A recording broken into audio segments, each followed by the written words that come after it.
Welcome to another episode of Sound Connections podcast. Today we've got Steven Harger with us, who works with us at Mainline Marketing. And this series, which won't be, they won't be all together, but we're going to insert these in our throughout the rest of the year, is getting to know your rep series. So for those of you that work with Mainline, you'll learn a little bit more about the reps and the people that work here.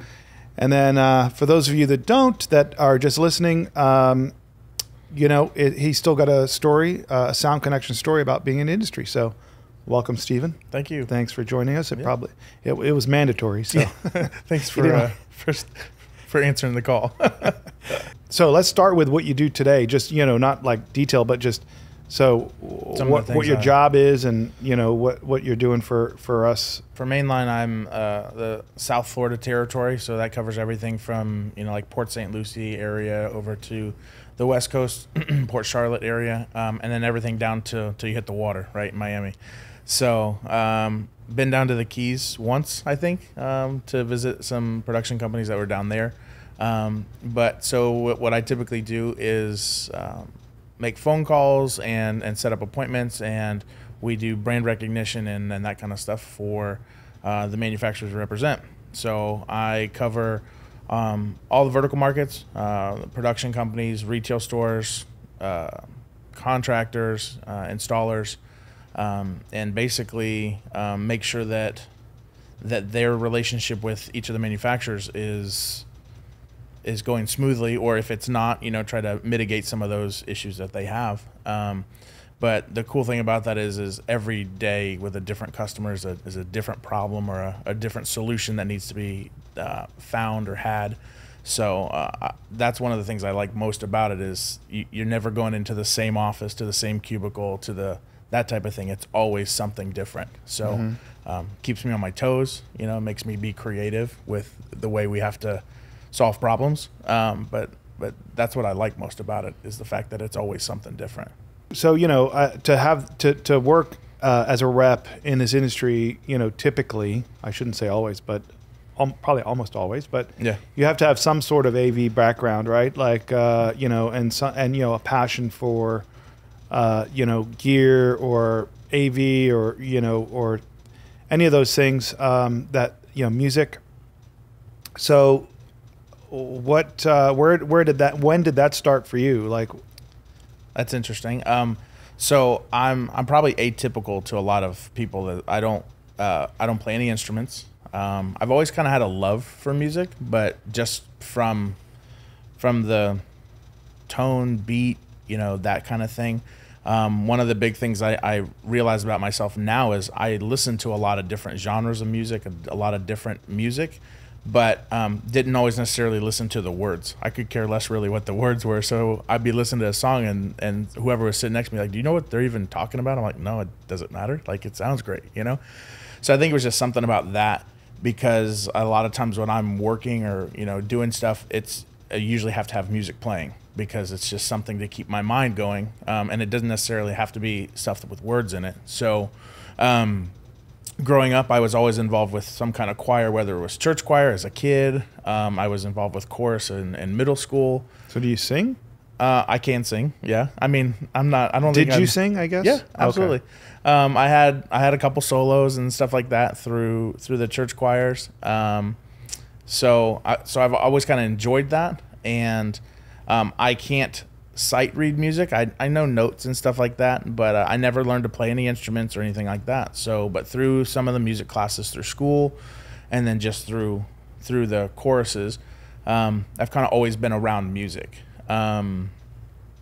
So that's kind of where it started, I guess. But I didn't follow like a traditional path through AV, through high school or anything like that. I was a jock. I played football. I played baseball through most of my childhood career. So I kind of was nowhere near the AV or theater or any kind of arts.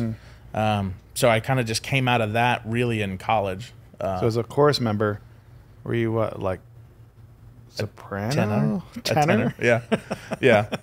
Yeah, so I could hit a few high notes. Things have changed, but so I don't know if I would still be considered a tenor or, but I like to sing. When I'm in my car by myself, nobody can judge me, so it's really nice when I have So those you're not long. going out to the karaoke bars? I have been known to do a couple karaoke nights with people, and typically I try to keep good company that actually can carry a tune as well. So sometimes we make a good duo. That's cool. Yeah. Yeah, I would not be one of those people. Yeah. So you mentioned college is where the technology came in. So, Yeah. So you weren't a gear geek as a young person. No. I mean, I did model airplanes and stuff with my dad. Yeah. I was in the Boy Scouts when I was in elementary, middle, and high school. So we played with stuff. I was camping and all that kind of stuff. But as far as gear and AV equipment, it really didn't come till college. And the way it kind of came about was we were going to a concert, and after the concert, I was just kind of hanging out. We were hanging out at the venue and was asking, looking at, the gear that was on stage, and was just, hey, do you need any help tearing stuff down? And that's kind of how it turned into a job. Hey, you actually know what you're doing. And I guess it just kind of came naturally. It wasn't like it was wrapping cables, so it's one of the things I tell people now when I'm working with them is, hey, if you can wrap a cable, you can pretty much get a job anywhere in this industry. But that's really how it started. I, was able to help tear down some equipment after a concert, and then from there it turned into a job, which then turned into an interview, which turned into this job. What'd you do in college, I guess? So you went from wrapping cables after a show. Like, what drove you to, like, is it the job then that drove you to your education, or was the education first? So actually when I started in college, it was a career track in teaching. So I was going to teach like math or something like that at a high school level. And then after a couple years of the education courses, just decided, figured it wasn't the right career path for me. And then moved into the theater. So then in college, I was able to get into the theater program, and they had a track for technology. So it was a Bachelor of Arts. So you kind of did a little bit of everything. So you had sound and lighting design, set design, costume design, makeup, and then acting. So as a BA, you did everything. So you kind of got well-rounded on the theater side. So you could put together a flat and put up some set pieces. But I could also sew a costume or put a button on a broken vest if I had it to. And then did some stuff in lighting and in sound design. So what made you want to change your major? I mean, other than maybe realizing that education wasn't something you wanted to do, but what made you choose theater? Is it because you were doing those shows, or? I think part of it was that watching the shows. I've kind of always liked that. One of my bucket list things is to hit all the Cirque du Soleil shows. So I just always had an interest in that, of watching that, the entertainment side that came from that. And then obviously knowing that in order to put on those types of productions, it does take a lot of equipment and staff and all that kind of stuff to do it. So I think for me, kind of understanding why those things are important to what they do kind of made me go, okay, I think I could see myself doing this long term. Right. In that time, I was also working for a local church doing the audio video production. So I was doing the weekly setups with classrooms where they had their church meetings, Sunday morning services, and weekday events and things like that. So whether they were funerals and weddings, to they had meetings and things like that had to be set up with AV equipment. So I was working in that field on a daily basis, and then was able to supplement that and more on the artistic side with the theater program to do the acting, and then also some other design elements. So you went from that to so you're in college, you're also working for the church, and then what so was the church gig, was it a paid gig, was it a job, or were you volunteering? Yeah, no, it was a part-time gig because I was in school. So I would go to classes, and then when I was done with classes, I'd come over to the church and help set up whatever needed to be done. Sometimes it was organizing things, sometimes it was set up for events, and then obviously Sunday mornings you weren't doing classwork, so I was able to work those Sundays and be there pretty consistently. So that's what kind of helped me go throughout the week. And then what I was able to do was take some of the techniques and things I was learning in the classroom and apply those to some of the services and things we were doing there. So what'd you do after college? So where'd you end up going? So right after college, I stayed on for maybe a year and a half after that, working at the church, and then was given an opportunity to go to another church to be their technical director. So I kind of moved over to that side. So still working in the same type of area, but just for another organization. So you went from being a, I don't know, assistant, one of the assistants to now you're running the show at a how big was the church? I think they probably had at the time, 2,000 or 3,000 in their congregation.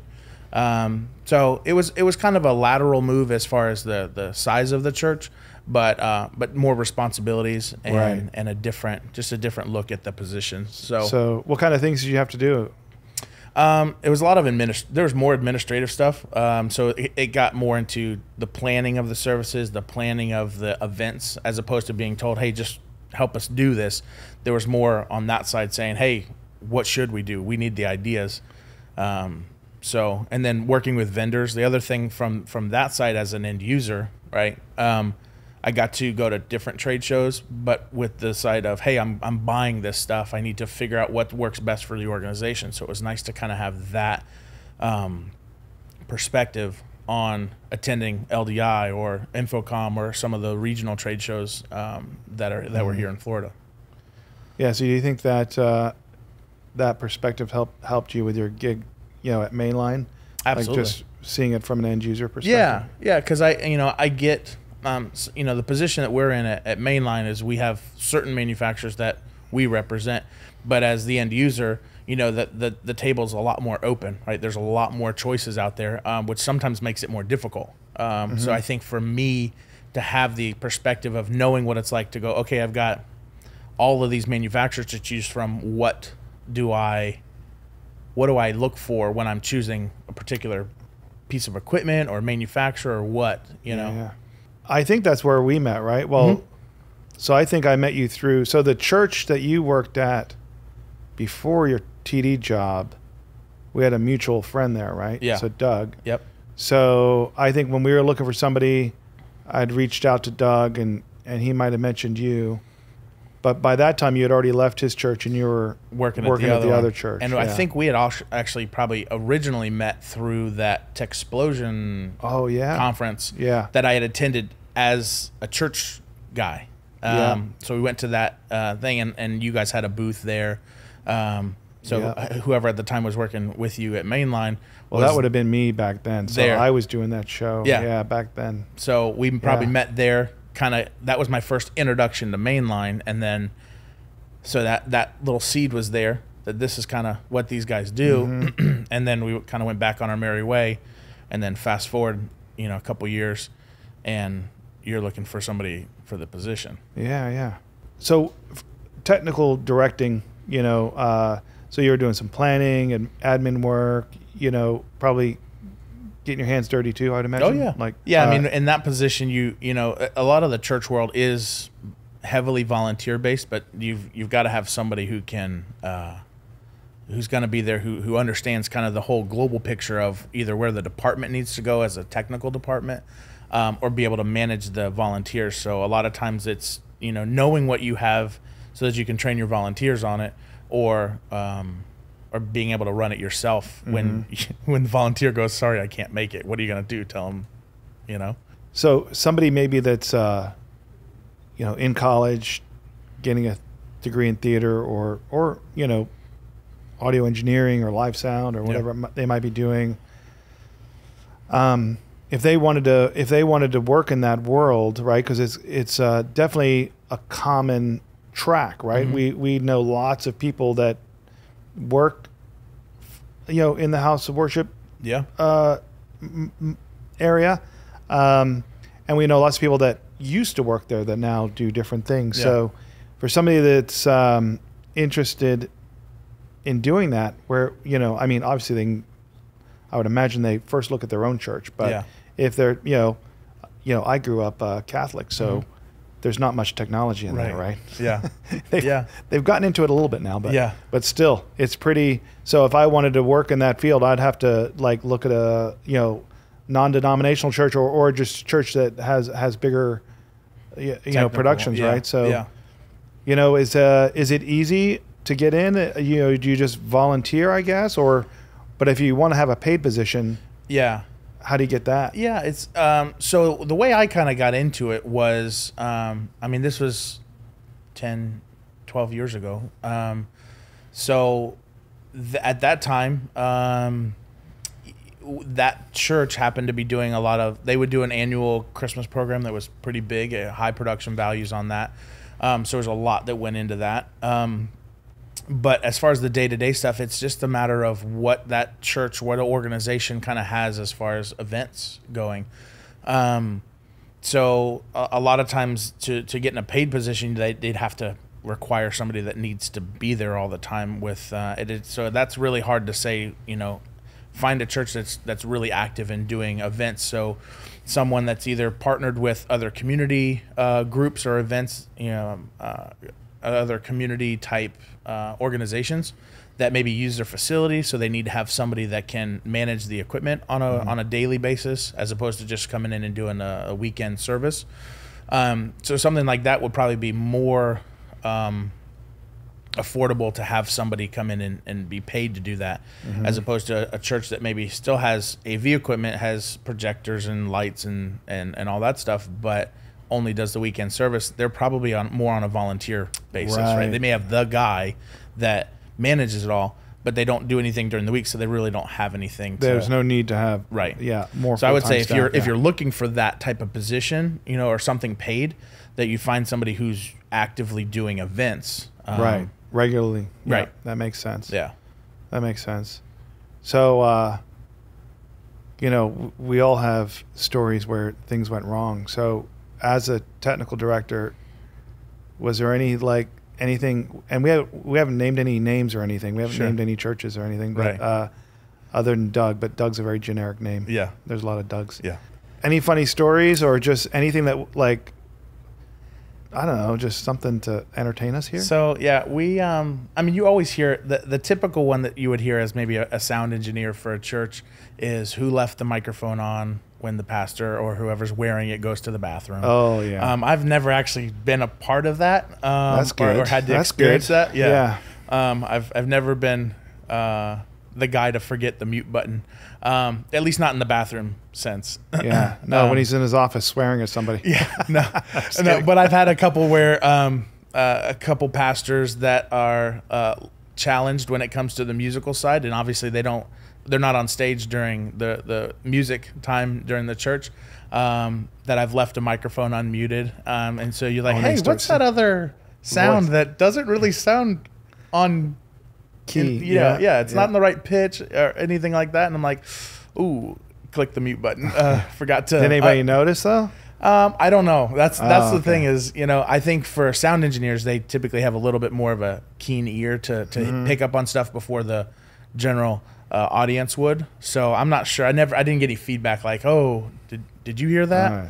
So, but that's happened a few times. Or the other thing is you get to solo and listen to them and kind of find out, hey, there's actually, that guy can actually sing. If he ever needed to fill in for the worship guy, he could jump up on stage and carry a tune. So, no crazy stories that stand out, but in the theater, there's a lot of times where you're doing the same show over and over and over again. It gets to be mundane. So you always try to find a little bit of things that never really are evident to the audience, because you don't want their experience to change on the show. They're seeing it for the first time. You want that to always be the same. But you always find things to do internally that are funny within maybe the cast or something like that. So one of the big productions that they would do, one of the cast members had a script, so they were it's a fake script. There's nothing really in it, but they're saying their lines like they're reading something, and so we'd insert like funny pictures of ourselves, or so to watch to try them to crack them up. Exactly, try to watch them not break character while we put you know, one of them had a camel, right? It was a Christmas program. So you put a funny picture of a camel's face in it. So they go to flip the page expecting nothing to be there, and there's this big camel face in front of them. Oh, that's quite funny. At one point we did this. This was actually a really funny one. So back in the day, all the wireless microphones took 9-volt batteries. So we would take the 9-volt batteries that were used, but they still had some juice in them, and hook them all up together, negative to positive and positive to negative. Well, then when you connect the positive on one side and the negative on the other side with a piece of like metal aluminum tape, when somebody happens to maybe step on that metal tape, it makes that connection, gives them a little jolt.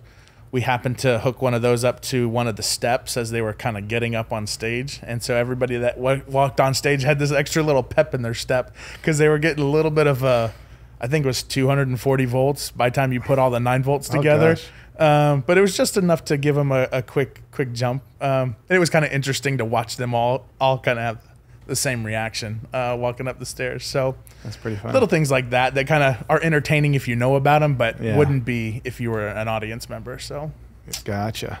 Yeah. So I've been listening to a podcast called Smartless, and it's Jason Bateman and this guy Sean. I forget his name, but he's from Will and Grace, and it's quite funny. But Sean is a theater guy. Like he was on Will and Grace, but he's really a theater guy. Yeah.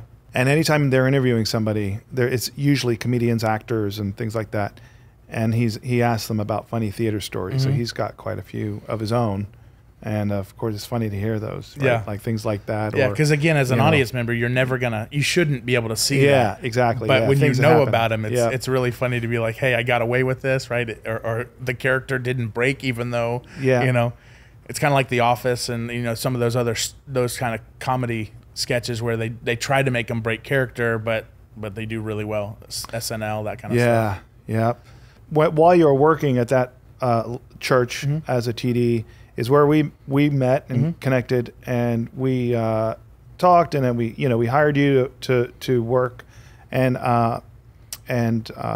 cover South Florida, right? So, I remember a couple of funny stories. I mean, one wasn't funny at the time, but the first of a couple funny stories, yeah. So like when and I guess as being that I was already a rep for a long time and well traveled as well, growing up in Europe. When we went to our first trade show and you missed your flight, and this is pre-COVID and pre-9/11, and where you just thought you could show up like 30 minutes before and just jump on this airplane, and come to find out that no, that's not the way it works. Especially when you have to check a bag. So prior to that, I mean, I probably had traveled 5 or 6 times maybe on an airplane, and it was to go see family or something like that. So I was traveling with a couple other people. So it was really one of my first solo flights, if you will. And I was my late 20s, mid 20s at that point. So it was just kind of one of those things where I didn't really know what I didn't know until I got there and realized, this isn't normal. And I'm like, in the middle of it, I'm thinking, oh, great. Maybe this is my first and only flight. So that was a good start, because I want to say that we hired you and then we immediately had a trade. What month did you start? So I started in May. Yeah, so that would have been... And then June. That was June, that was Infocom. Yeah, that's exactly what it was.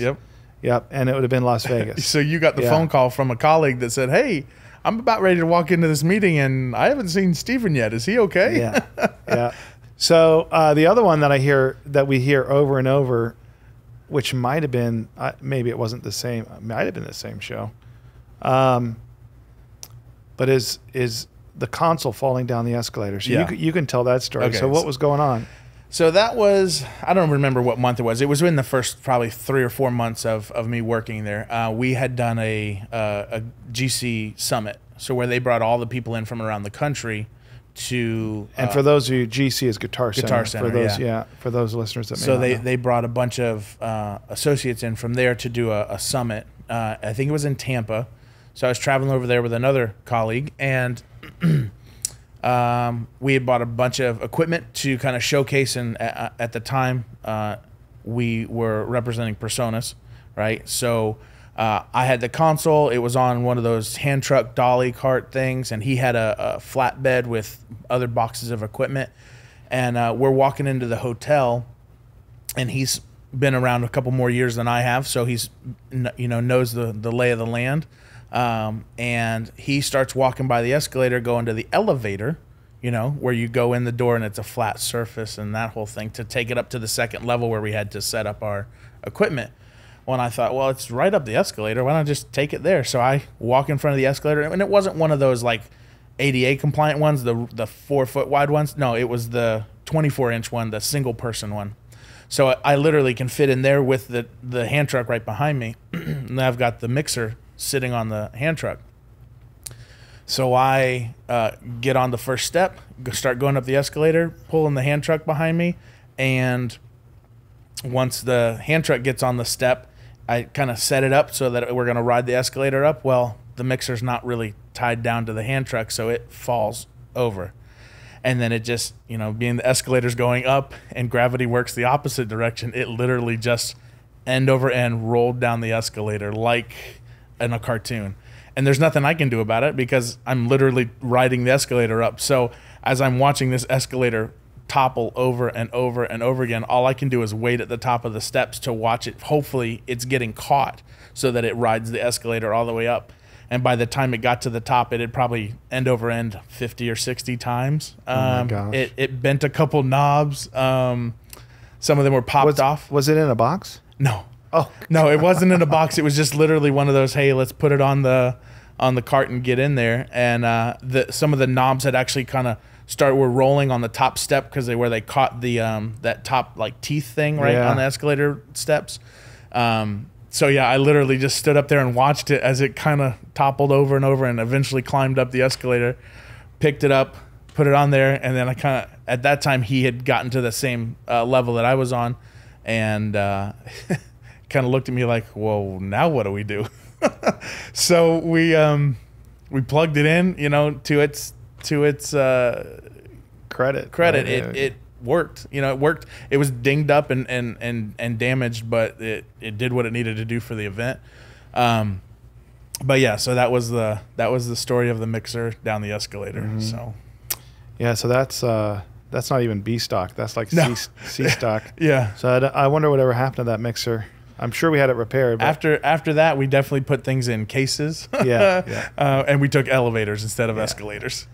Yeah, so that's new guy stuff. Yep. Yeah, new guy stuff. But post that, I don't think there was too many other new guy stories that I think I kind of got my wits about me pretty quick. Yeah. So now, here we are. It's 10 years, right? Yep. 10 years of Mainline. Yep. Like last month, I think, or this month. Beginning of this month. Yeah. So you've been here a long time, tons of trade shows, managing South Florida. Like you mentioned, all three verticals that we service, working with consultants and integrators and retailers. What do you like most about? You kind of already mentioned it a little bit, but what's the best thing about the job? So somebody's told me, the position of like a technical director or somebody that's, a gearhead or something like that, they're not typically people, right? Right. They're more like introverted or just do their job and don't really like to interact with people. I feel like that's one of the things that's different about me too, is I'm very much a people person. I like to be interactive with people and be social. So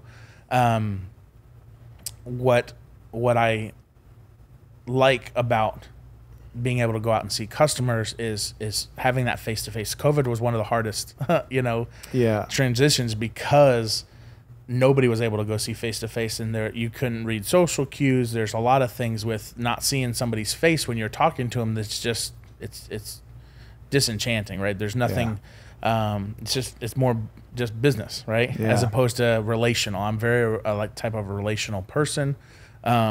So when I'm able to build a relationship with somebody, it makes talking about the gear just kind of second nature. I get to know them as a person, what their interests are, and then the other part of that is obviously they're usually having some kind of problem or solution that they need, a situation that not they're always in. a problem, but maybe they just they have a project, right? Yeah. So you build trust, right? Yeah. So you're building trust, and then they ask you, or you might see an opportunity where a product would be a really great fit for something they're working on. Yeah, or that's the other part of being, outside of working with Mainline, there's a couple other organizations that I work with in the theater and universities and then churches, so that I'm still kind of in the world of the end user, right? I'm still using the gear and having to work through problems or experiencing issues in the field, if you will, right? Right. And so I'm able to take that experience and apply it to the person who maybe is asking for advice. Yeah. Yeah. So what kind of freelance gigs are you doing? Is it mostly theater?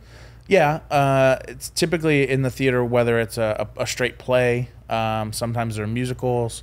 Not too much on the corporate side where it's just a talking head or that kind of thing. But yeah, mainly in the theater world, being able to run sound or put together a microphone plot, something like that, where I don't do too much super technical like RF coordination or anything like that. But it's a little part of the gig when you're putting together the sound effects and microphones and that kind of thing, making sure that it all works together. And then some of the churches I work with, it's kind of an overall position where it's like, hey, you got to know why the projectors are doing what they do, how the lights work, that kind of thing. So I feel like the whole Bachelor of Arts position or track with back in college was kind of well-rounded. It's the same thing. It's like, hey, I'm kind of the catch-all to that position, making sure that the service runs smoothly, whether it's video issues, lighting issues, sound issues, being able to make sure that those go off without a hitch, or if there is an issue, being able to fix it quickly. So how's it been? So, as a young man, when you started in the business, I don't think you had any kids yet, did you? I had just one. Yeah, just the one. Yeah. So, we do a lot of travel. Is that has that been a challenge? Like, or is it just a nice, and maybe your wife will listen to this. Maybe she won't. Yeah. She or asked is it me, a nice break? She asked me, she goes, so where's this podcast going to be at? I might want to check it out. No, it's definitely a nice break. I think in what we do, that's not like a monthly travel. It's not overdone. So, and she's been able to come on a couple of the trips. The kids, I think, are young enough. My oldest is 12. So, they're in an age where it's cool that daddy goes to, these different places. Or, I think one of the last places we went, it was like, hey, take pictures of this so I can show the kids in my class what the city looks like. Chicago, yeah. Yeah. So it was one of those things where they're still really interested and with FaceTime and the technology, being able to call them when we're away at different places is fun. I think it's at that point where it's not so much you're gone and you're not here to tuck us in or eat dinner with us. It's more of a, hey, I'm over here in California where it's still light out and it's dark where you guys are going to bed. So there's still some fun things like that. I've never done the across the pond trips, so we haven't really done with a ton of time change other than a couple hours. I haven't really gotten into like souvenirs or anything like that because I have 4 kids, right? Yeah, so that could get expensive. But yeah, I was buying Colin a snow globe yeah. of every city I visited, but on our last family trip, we bought one and he was there. Yeah. So we have a new rule now that we're only going to get snow globes for places he's been. From now on. So he's got quite a few. Yeah. So but with 4 kids, that would get pretty pricey. Yeah, T-shirts were okay for a little while, right? The small trinkets, Yeah. But again, they're kids, right? It's one of those things where something they can wear, something they can use, but it's not like something that's just going to sit on a shelf somewhere. Like a snow globe. Well, I mean that has memories and stuff to it. Well, he broke his Detroit one. Yeah. Yeah. So now you got to go back to Detroit just for. Well, actually, I had Amy pick one up when she was in Detroit. So, because I had been there, but I don't know if I'm going to be back there anytime soon. Right. What advice would you have for, let's just say there's somebody listening, somebody they don't even have to be young. It could be somebody old, but somebody that might want to be a rep. What do you think? Like what skills do you think they would need to have, or who, like how do you get into it, right? I mean, I think in your case, I don't know that you ever thought to be a rep, right? It's not like when you saw us at these shows. Well, when you saw these factory people, like we would fall into that category. Yeah. At these shows, did it ever cross your mind? No, I don't think so. Not at the time. It was, it was more about the experience of what you were doing, but not necessarily like, oh, that's a job. I could do that. Yeah. So because that's how I got into it. Yeah. Is I met somebody and I'm like, oh, that would be a cool job, and that sort of got my.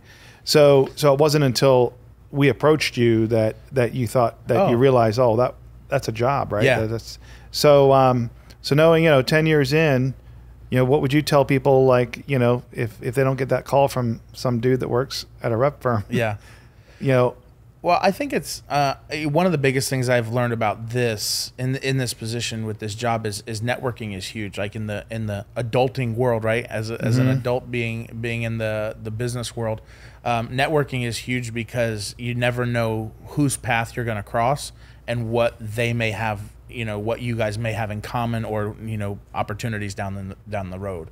So I think having the ability to just be open to different ideas, different people, different marketplaces. For me, I think it's pretty easy. I'm a pretty easygoing guy where something comes at me, I'm able to figure it out, and I'm not usually stuck in a rut where I'm like, oh, this is all I'm doing, and I'm never moving from this position. But being able to be open-minded towards that, and then not be afraid of challenges, because I think that's the other thing. If you're set on, hey, this is all I can ever do, then maybe you're setting yourself up to not get that next whatever it is, but it may be more difficult than where you're currently at.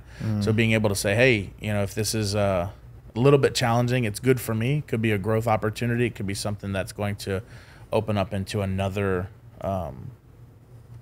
opportunity to work, or to be able to help another organization out within the current position you're in. There's a lot of things there. So I think just being open, which means attending shows or seeing people or going to mixers and all these kind of things, where you're just able to not be a recluse back in your hole, that type of thing. So so basically people person. So I would agree that if you're not a people person, you shouldn't be a rep. Right. Of course the technical background helps a lot, and drive and self-motivation, because a lot of the work's done independently. Right. So and I think we've got a great team here we've built over the years, and we've had great success because of it. So I think the biggest thing with being a people person is also the service, right? I think the way that Mainline is organized and set up is we're responsive to our customers quickly, and the level of service is there to make sure that we're mitigating a lot of people's expectations, right? From the end user to the integrator in the middle to the manufacturer. There's a lot of people to have to deal with. So being responsive to that quickly. A lot of people, especially this day and age with everything that's going on in the world, information is key. So being able to have information, accurate information, and give that to the people that need it helps to the situations out. What's next for you? I mean, do you see yourself doing this for 5 years, 10 years, or I guess it's a little bit contradictory to what I just said, but I don't see myself moving for a while. The job has enough variety, right? I wouldn't say I'm comfortable in a negative way, but I'm comfortable, with the variety that's here, where I can see myself doing this for 10 more years at least. I mean, in our job, things could change pretty rapidly, but as long as things are moving in the right direction, I don't see myself necessarily moving on to anything else.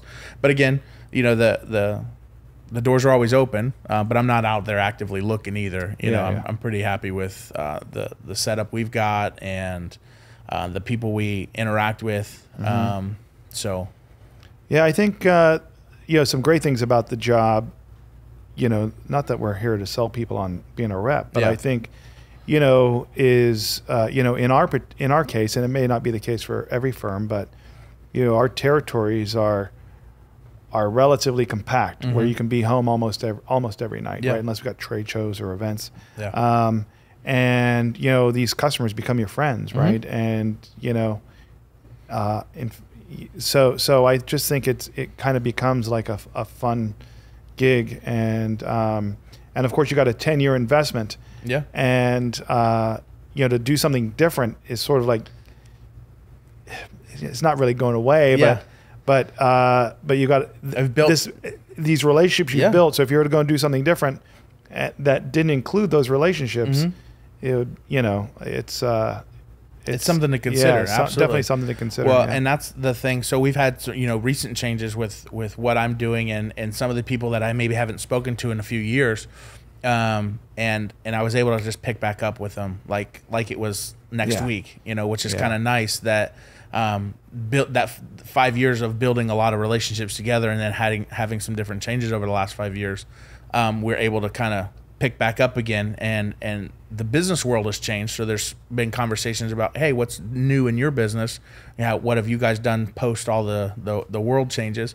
But relationally, it's been really easy to kind of jump back in and keep going down that same path, which is good. I think we've just about covered it. I don't know, unless you got anything else you want to add, like, any dad jokes or anything? Or? No, my son does love dad jokes, though. He's one of those ones that definitely likes to keep things lively with that. I don't know any, people tell them to me, and when they tell them I think they're funny, I'm like, oh, I got to remember that one, and I can never remember it. Typically I write them down because I'll be the same way. You get so much information coming in. It's oh, that's a good one I need to remember. So no dad jokes today on this podcast. Well, I'll give you one. So the one that I used most recently was, what's the difference between Iron Man and Aluminum Man? Iron Man, aluminum. I don't know. So Iron Man, I'm gonna mess it up. Iron Man gets the bad guy. Aluminum Man just foils him. All right. Well, we'll end with that. On that bad dad joke. So thank you all again for listening to another episode of Sound Connections. Look forward to seeing you, or you guys hearing us next time. All right.